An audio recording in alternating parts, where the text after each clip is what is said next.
What even is the hype about journaling? Why is everybody talking about it and maybe you have not been seeing results or you are too overwhelmed to start? So this video is for you to get started or to make the most out of journaling.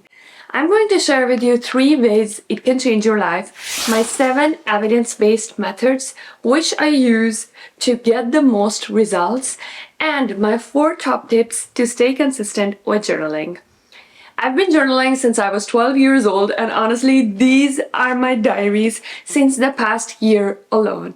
But I've realized that to make the most out of this practice, I use a mix of physical and my digital system, which I'll link down below for free, which you can download and follow along in this video. Let me save you tons of time on research and experience. You just need to watch this video until the end to make the most out of journaling. Assalamu alaikum and welcome back to the channel. If you're new here, I'm Umama, a consultant turned entrepreneur based in Paris, and on this channel we talk about how to be successful in both worlds. If you like anything here, please make sure you hit subscribe and tell your friends about it as well. I've proven that journaling isn't just a feel-good activity. It helps you rewire your brain completely. Before we dive in the 7 evidence-based methods, I want to share the 3 main ways it is going to flip your life around. First is, it helps you record progress. Looking back at the journals, it really helps us understand how far we have come. Sometimes I'm reading a diary from 2016 Umama and I think, oh my god, the problems that she had, I overcome almost all of them, and it gives you more confidence, and it gives you the confidence in your future self as well, that the problems that you have right now, you are going to overcome them as well. In a 2018 study, this was found that when you reflect on your past experiences, it improves your resilience by 23%. So all these diaries, all this growth is basically your evidence that you are going to overcome whatever comes your way. Remember the girl or boy you used to be 10 years ago?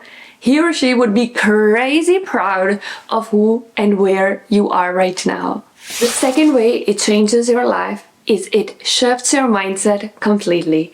A study from UCLA proved that when we journal, we are able to reduce the brain activity in the amygdala, which is the fear center of the brain, and it improves emotional regulation. So basically, you can develop new neural connections which are based on positivity. Dr. Frankl said, between stimulus and response, there is a space, and in that space is our power to choose.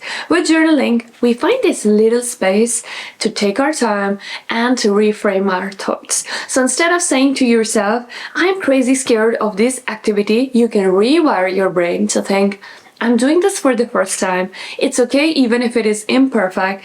Slowly, little by taking one step, I can learn and become better at this activity. So what it does, it changes you from being overwhelmed at the situation to experiencing something completely new, and you're ready to tackle this obstacle head on. The next way it can help you is it can actually help you change outcomes. Life is a feedback loop of our beliefs, which feed into our thoughts, which feed into our actions, which in turn feed into the results. But if we change things on the level of our beliefs and our thoughts, we change the entire outcome. Because if you believe inside that you're not good enough, you're not going to apply to that dream job. But with journaling, you can totally flip the script and you can say, I am good enough, I'm smart.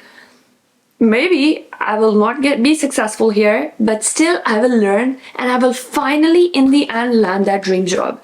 So when you change something in the belief, you end up having different results. Now we know journaling can completely change our life. How can we do it to make the most out of our life? The first method is the brain dump or the morning pages.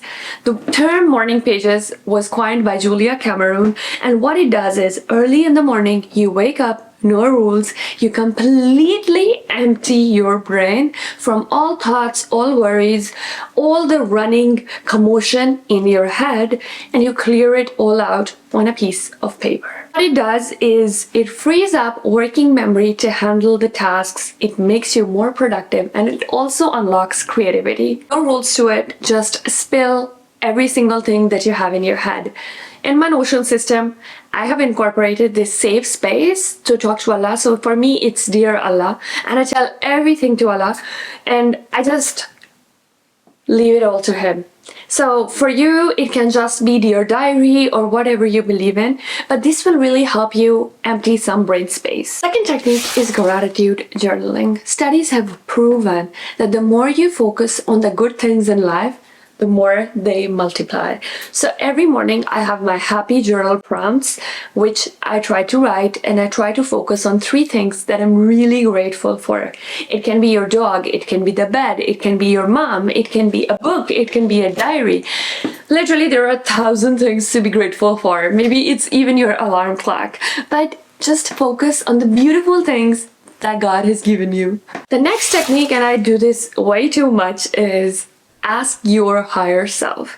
So think about, what would the wisest version of me do next? Think about, okay, 10 years later, when I am wiser, smarter, hopefully prettier, what would I do in this complicated situation? What it does is it takes you from this being knee deep in this problem, it pulls you out and gives you a bird's eye view of the problem and the situation you are in. So, and also, to be honest, who's smarter than us to solve our own problems? I trust no one else but me, like the higher version of me, not the current one. The next technique is expressive writing, and this is best done on paper and pen. The easiest thing is you start to write, start to pour down your thoughts. Okay, what am I feeling? And it is called the 7 why method. Take one thought. So, for example, the other day, my friend told me that she was feeling sad because someone called her fat. So let's break apart this thought by the 7 whys method. Because Ali called me fat. Now you ask, why do I feel sad? Because I do not like being called fat. I hate it. Okay, that makes sense. Everybody hates it. But why do you hate it? Because I already struggle with food and the weighing scale. I'm so sorry you feel like this, but why are you already struggling with food and weighing scale? You realize, because I was made fun of in the school and got bullied for it. Then you said, oh, I'm so sorry you feel this way, but why did you get bullied for it, you know? Then you think about it a little bit more and you ask, okay, why? And the answer is, because I would eat a lot of chocolate, because I had problems in my family, or when I felt unhappy. Okay, I'm so sorry you had problems in your family, but what and why did you have problems in the family, and why did you eat chocolate as a result of that? And then you realize, because I probably did not have healthier coping mechanisms. And then you ask yourself, okay, why did not I have better coping mechanisms? And then you realize, of course, I did not have any knowledge because I was just a 5-year-old kid who did not know any better. And then you realize, because I was a kid with no knowledge and I had no other friends, so this is just what I chose to do. You ask why again, and then you realize, because I was shy about my weight and I had no confidence because of how I looked. So now you already know your strategy, which is to find better friends, find better coping mechanisms, increase your knowledge, and to build your body and have healthier, sustainable eating habits so that you feel confident in your body.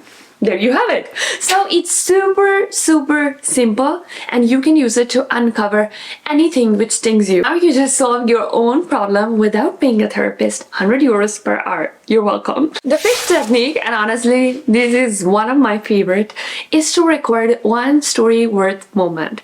So in the day, you try to recall, if my life was a movie and you were the main character, what would this episode be called? And it's a fun recalling when you start to think, like this is the one with the dulce de leche. This is the one with I almost got ran over by a car. I mean, okay, this is not fun. But anything which makes it interesting, and this can be your own record of your life. My friend has a better name for this, and she says, if my life was a Friends season, what would it be called? So the one with what? The one with the crazy girl, the one where I almost got pickpocketed, the one where I flew to Venice. So this can really make your life super interesting. You can find different examples in my template, which are moments and different types of days. I have linked different examples which you can use to create your own story-worth moments in your life. Technique is weekly review. So it really helps you look back on the week and understand, okay, what went well, what didn't go well, what can I do better next time? With the weekly review, you can not only review the past week, you can also plan the next week and have some theme for the week you are going in. Is the core theme going to be hustle, hustle? Or is it going to be, this is my soft week, taking a break, taking some time for myself? Is it going to be more health focused? Almost always it should be God focused, so I'm not going to add that. But what is going to be the main theme in your next week? And this brings us to the 7th evidence-based method, which is doing a wheel of life. I like doing it almost every quarter. Some people I know they do it every week or every month. So what this does is you analyze what is your level of satisfaction in different areas of your life. With the wheel of life, you ask yourself, where am I out of 10 in these different spheres, and where would I like to be? So you have scored yourself in where you are and where you want to be. You break it open with journaling. So with journaling, you analyze, why did I give this specific sphere of my life this score? What is going well in this area? The third is, what is not going well in this area? Then you think, what would a 10 out of 10, like what is the goal? What would be amazing in this area of my life? So if it is career, what would it look like if this was a 10? And then once you have reflected on these questions, you can start to think, okay, so what is the one small step that I can incorporate in my daily life? Is it to meet more people? Is it to focus more on health? Is it to start building my passive income streams? What is the one small step that I can take daily to go to a 10 in this affair? And I think it sometimes uncover really unexpected things in your life. So now that you have your complete toolkit on how to journal effectively, we just look quickly at how do you stay consistent, because any action, even if you do it small, with consistency will reap amazing results. But if you do it like for 10 hours, but then you give it up completely, you're not going to see the results. So how to stay consistent? The first is start very, very small. And this is why I want you to focus on just 1 minute. 1 minute gratitude, 1 minute wheel of life thinking, 1 minute asking your higher self.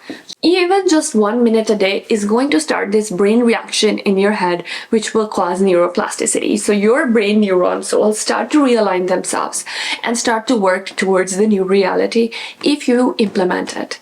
The second technique to be consistent is to habit stack. Studies have shown that if you stack a habit along with something that you already do, it increases the chance of following it by 40%. So couple it with the morning coffee. For me, it's as soon as I wake up, it's the first thing. I open my Notion system and I start to write, I start to jot down. This is the first thing that I do. The third technique which really helps me is use a tool which you absolutely love. Like if it is Notion, make sure you make it your own. Add your emojis, add your colors, make it really your own and something which is a playful, nice space. If it is a physical notebook, make sure you make it like you get a really cute notebook which inspires you to write, because I feel like if you look at it, happy notes, flowery, ostrich, pink, this, and my journal. Then this is the gratitude journal, and this is my planner, and this is all the glitters and this is for my negative thoughts. So you see these monsters. So this really inspires me to journal. So make sure, I have this one as well, which says love yourself. So this is for my happy thoughts, my, you're confident, you're smart, you're amazing sort of thoughts. So having this variety really helps you stick to a habit. And the last one, and I think it's super important when we start a new habit, we forgot to be kind to ourselves.